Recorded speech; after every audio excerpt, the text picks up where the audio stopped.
I'm going to talk about the fact that I'm 68 years old. It's because I want to set the mood for my story. I was born in 1944, went to Catholic school starting at 1949. And I stayed there until I was almost 14. And so I had a lot of guilt and shame because I like to masturbate, and I couldn't stop. The guilt and shame didn't stop me.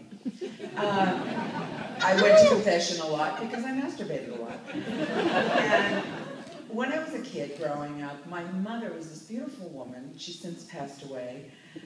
But she didn't trust that she was pretty. She always had to make sure that she wouldn't even let me open the door if somebody was knocking on the door until she had makeup on. And this is just to give you an idea of when you see this as a kid, you grow up and you think, oh God, there's something, I better do the same thing too. So I was insecure in terms of how I felt I looked, that I had to be always conscious of that.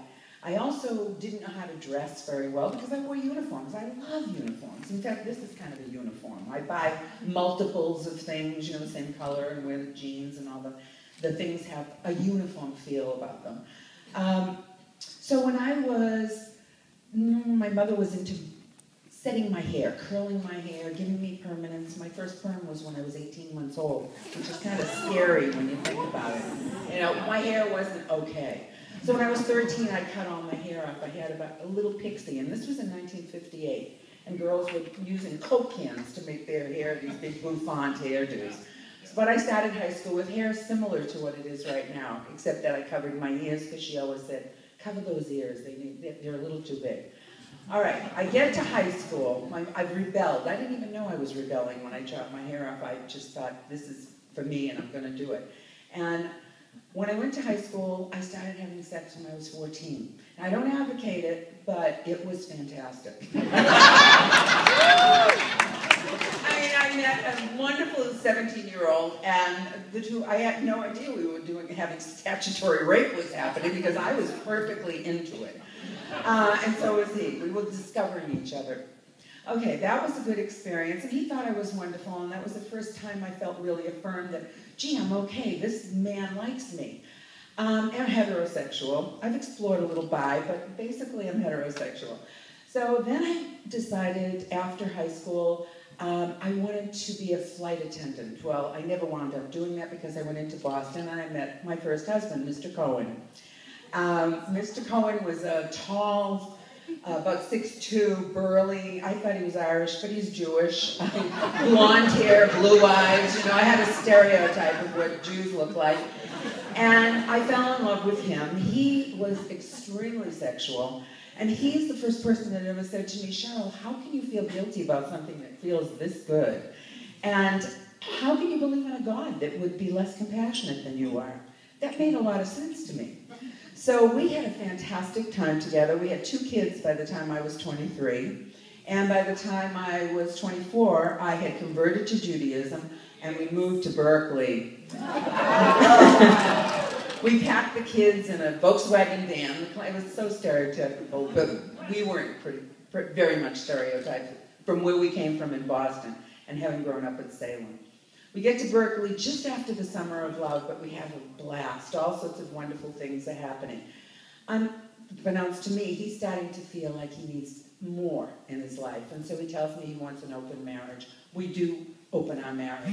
It scared the hell out of me. But, I was still thinking to myself, will anybody want me? I didn't know what the fuck I was thinking because, in the 60s, if he said to me, you can go out there and just look at a guy and say, listen, I have a husband and 2 kids. I'm really not interested in anything but having sex. And who's going to say no? And he was right. He, on the other hand, was having a hard time saying, I'm married, I have 2 kids, and, I just want to fuck.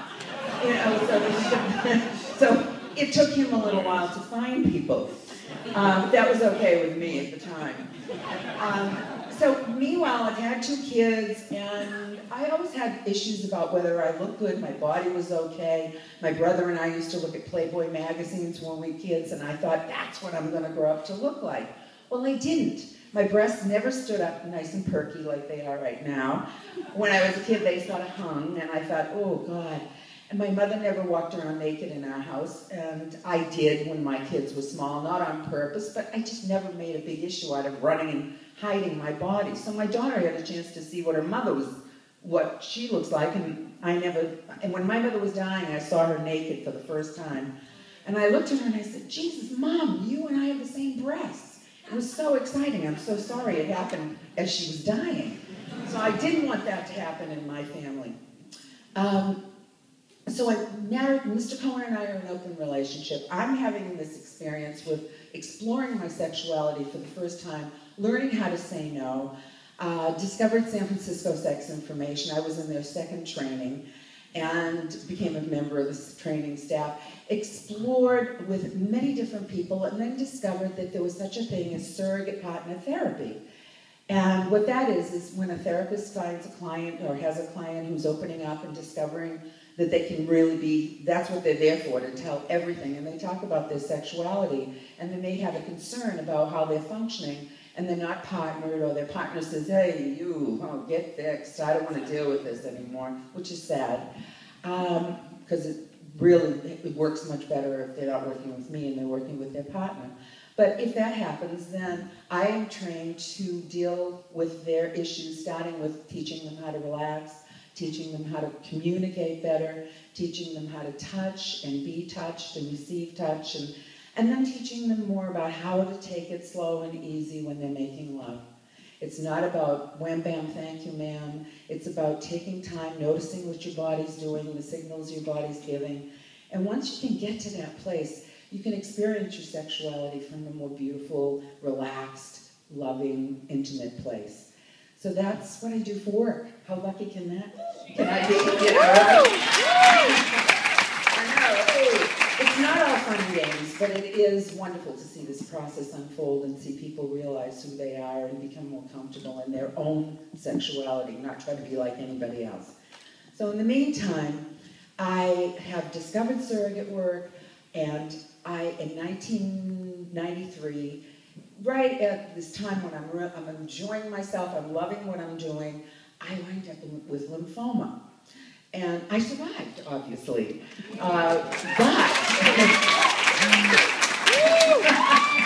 you.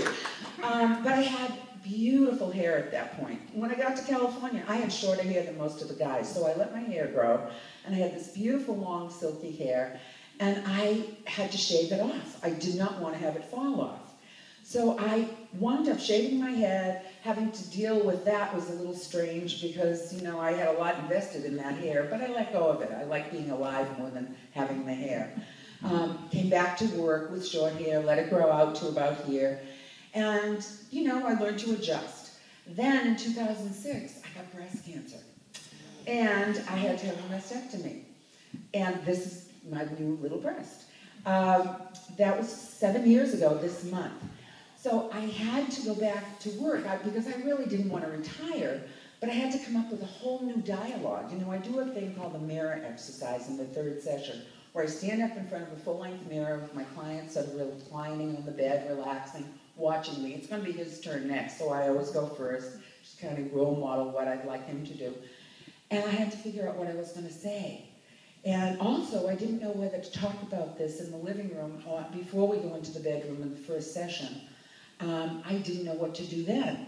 And I talked to these two therapists who ran the support group that I was in, and this male therapist said to me, you know, I think if you talk about it in the living room, that's all your client's going to be thinking about. He's going to be wondering, oh my God, what is this going to look like? And it's not going to be about him anymore, it's going to be about you. And that's not what this process is all about. It's really focusing on them. And so I didn't tell them in the living room, and the first client and I go into the bedroom, and he's about 6'2", and his issue was that he had had his penis enlarged. And in doing the enlargement of his penis, they had pumped in fat from either side, and it was lumpy and strange. I don't recommend penis enlargement, really. So I'm looking at him, and I'm thinking, okay, this is going to be interesting. He's undressing, and he's not looking at me, but I can see him from the side. And then he turned around, and he looked at me, and I said, oh, by the way, I had a mastectomy in April, and this is my new breast. And he looked at it, and I said, would you like to touch it? And he said, yeah. So I squeezed this side, and I said, no, you have to touch this side. So he squeezed this side, and he said to me, this side is softer. I said, yeah, they haven't perfected these yet. Okay, enough about me, lie down. So that was so liberating at that moment, because he said, okay, and he didn't make any issue. I didn't make an issue. So that worked out perfectly. And the reason I'm bringing this up is because the next time I saw a client, I had a prosthesis that fit over my silicone implant. This was too small, and now I have another one. But the prosthesis was silicone, and it stuck to my breast because it made me sweat. And with it came an artificial nipple, because I didn't have a nipple anymore. And so I could slap it on, and it would stick on, and I'd, take it off when I was starting to work. And one afternoon, I was working with this little man. He was about 5'3", from India. And he liked to cross-dress. So he was in a little cheerleader outfit with no pants on underneath. He's got a little short skirt. I like people to explore what their fantasies are. I think that's perfectly wonderful, and I create a safe environment for that. So he's crawling around on my living room floor, and I look at him as he's coming towards me, and I have no clothes on. I'm sitting in the chair, and he's coming towards me, and I see this growth on his knee, what looks like a big wart. And the minute I look at it, and I think for a second, oh Christ, he's got a wart on his knee. I've never noticed that before. I realize that it's my nipple. Yeah. And so I look at him, and I said, okay, hold on for just a second. So I reach down, I peel it off his knee, and I slap it onto my chest. And he says to me, what is that? But as I'm slapping it on, he's saying, what is that? I said, oh, it's just my nipple. Isn't it amazing the things that they can make nowadays to make your breast look better? So he and I had this wonderful session, and that was it. But the reason, what happened because of this, I'm telling you this because I have come from a person who worried about how she looked, or I might go, okay, I couldn't leave the house without having somebody check me over, to a person who can deal with the scars that I've come up with, the illnesses that have come into my body that are now gone, thank God. And I feel at the age of 68 like I'm more comfortable in the body that I own than I've ever been in my whole life. And what I hope for all of you is that you can get to that place by the time you're 68 and enjoy yourself as much as I am. Thank you.